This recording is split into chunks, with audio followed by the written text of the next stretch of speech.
we have two fantastic guests who viewers of Real Vision will already be familiar with. Mike Green, Chief Strategist and Portfolio Manager at Simplify Asset Management, and Robert Breedlove, host of the What is Money show. Gentlemen, welcome to you both. Thank you for having us, Ash. Glad to be here. Robert, let's start with you. Obviously, for people who watch Real Vision, for people who know your work, they know that you're a passionate advocate for Bitcoin. You're very well known in the community. For people who are not familiar with your views, give us the 50,000-foot overview of what your views of Bitcoin are and why you believe it's important to society and specifically to the welfare and well-being of the United States financial and economic system. Sure. So the United States was founded on the principles of life, liberty, and property. We have the pursuit of happiness in place of property in the American Constitution, but life, liberty, and property was actually inherited from the Magna Carta back in 1215. And it's my fundamental view that particularly strong property rights are essential to civilization. It's the only way we can resolve disputes over scarce assets without conflict. And if property rights are strong within a society, then people cooperate, people trade, people compete peacefully, and they create economic abundance. When property rights can be violated, it's much more encouraging for people to fight over the rights to those particular pieces of property. So I think in that scope, for me, Bitcoin is really important in that it is just the most expensive form of property to violate in human history. And given where the world is today, as governments worldwide, where we are violating property rights rampantly via fiat currency inflation and other interventionist measures, I think Bitcoin is a powerful technology to hold those aggressions against property in check. So I think it's very important to the future of the United States, and in many ways gets the United States back to its foundational principles.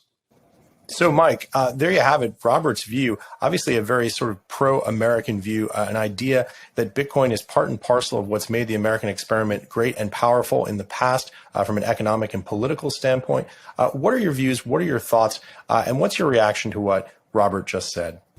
So one, I think that it is cavalier to interject property rights as a substitute for the pursuit of happiness. I understand the origin claim from the Magna Carta, but it is very explicitly not included for that reason in particular. It's not the same thing.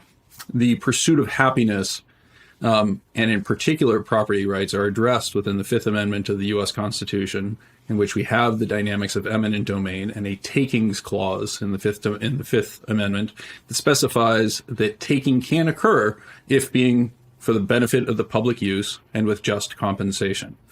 The claims about inflation being theft or anything else being theft is a dispute with the use of that takings capability, right? It's a claim that they can't do this because I don't want them to. But it is very explicitly addressed within the U.S. Constitution that we actually, as a society, have to work together, and we have elected representatives who we rely upon to make good judgment with that. That Robert happens to disagree with that is irrelevant to the discussion. So we've talked a little bit about the philosophical framework. Obviously, you guys have some disagreement about the way that you fundamentally see the nature of the U.S. Constitution. But let's talk a little bit more pragmatically about what this technology does, Robert, and why you think it's so essential to the economic competitiveness of the United States that Bitcoin be part of our future. Yeah, sure. So it's probably helpful to define property. It's the relationship between the owner and the asset. So it's not the asset itself. It's the exclusively acknowledged, typically legally enforced relationship between owner and asset. And the importance of property is that, again, we live in a world of scarce resources, right? The wants of every human heart are basically insatiable. So everyone wants more.